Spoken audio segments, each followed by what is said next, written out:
Hi hello నమస్తే welcome to our channel Shri Prayakanth Telugu blogs. ఈరోజు మనం చూడబోతున్నాం ఏంటంటే ఫ్రూట్ షాప్కి వెళ్ళామన్నమాట. సో అక్కడ నాకు నేరేడుకాయలు చాలా ఇష్టము. నేరేడుకాయలు ప్లస్ వచ్చేసి ఏంటంటే పనసకాయలు కూడా పక్కన వెనకాలే ఉన్నాయి. క్రాంతి పద వెళ్ళి తీసుకుందాము అని చెప్పన్నామన్నమాట. సో 2-3 దగ్గరికి వెళ్ళి అడిగాము. 500 600 చెప్తున్నారనమాట పనసకాయలు. అలా కాదని చెప్పి ఇక్కడ తీసుకుంటే మనకు తక్కువ కాస్ట్కి వచ్చింది. 250 అరౌండ్ వచ్చేసింది అనమాట. సో నల్లరేగడికాయలు కూడా తీసుకున్నాము. నాకు ఇష్టము. మా బాబు ఏంటంటే హెయిర్ కొంచెం నోట్లో పెట్టుకోవడం, ఇప్పుడు పిల్లలందరూ అంతే కదండి, పిల్లలు చేతికి ఏది దొరికితే అది నోట్లో పెట్టుకుంటారు. సో అలాంటి వాళ్ళకి ఏంటంటే ఇది కొంచెం తినడం వల్ల పొట్టలో ఏదన్నా ఇరుక్కొనున్న వాటికి ఏంటంటే అది కొంచెం విరుగుడు అనమాట. సో అలాగే దాంతోపాటు మనం పనసకాయ కూడా కొనుక్కున్నాం కదా 250 రూపీస్ పెట్టి. సో ఆ పనసకాయ కూడా మేము కట్ చేస్తూ ఉంటే నా కొడుకు వచ్చి నేను కట్ చేస్తా అని అంటున్నాడు. సో మా హస్బెండ్ వచ్చేసి కట్ చేసి నేను కట్ చేస్తానని అడిగాడు.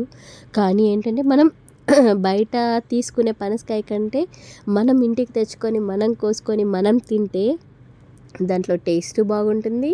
ప్లస్ ఇంకోటి ఏంటంటే అక్కడ మనకి పావు కిలో 100 అలా తీసుకుంటారు. బట్ ఇక్కడ ఏంటంటే 250కి ఎన్ని పనస్తొనలు వచ్చాయో. మేము అవన్నీ తినలేం కాబట్టి కొన్నే కోసుకున్నాము, కొన్నే తీసుకున్నాము. మిగిలిన అంతా నెక్స్ట్ డే కాకుండా ఆ నెక్స్ట్ డే కోసుకొని తిన్నామన్నమాట. సో మా హస్బెండ్ అని బలవంతంగా తీస్తున్నాడు.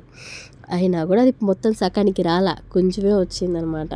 మెయిన్ పనసకాయ కోసేటప్పుడు ఆయిల్ మాత్రం పక్కన పెట్టుకోవడం మాత్రం మర్చిపోవద్దు. ఎందుకంటే ఎవరైనా కొత్తగా చూసేవాళ్ళు కానీ కొత్తగా ఇలా ట్రై చేయాలనుకున్న వాళ్ళు మాత్రం పనసకాయ చాలామందికి తెలుస్తుంది, బట్ తెలియని వాళ్ళ కోసం చెప్తున్నాను.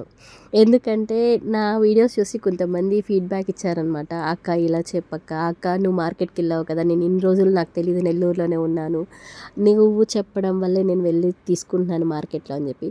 సో ఆ ఒక్క పర్సన్ ఉన్నా చాలు కదా నాకు. సో ఈ వీడియోస్ మంచిగా రీచ్ అవుతుంది అందరిలో అని చెప్పి నేను కూడా చాలా హ్యాపీగా ఫీల్ అవుతున్నాను. నా వీడియోస్ కొంతమందికైనా యూజ్ అవుతున్నందుకు నేను చాలా హ్యాపీ అనమాట. సో ఈ వీడియో కనుక నచ్చినట్టయితే లైక్ చేయండి, షేర్ చేయండి, సబ్స్క్రైబ్ చేసుకోవడం మర్చిపోబాకండి.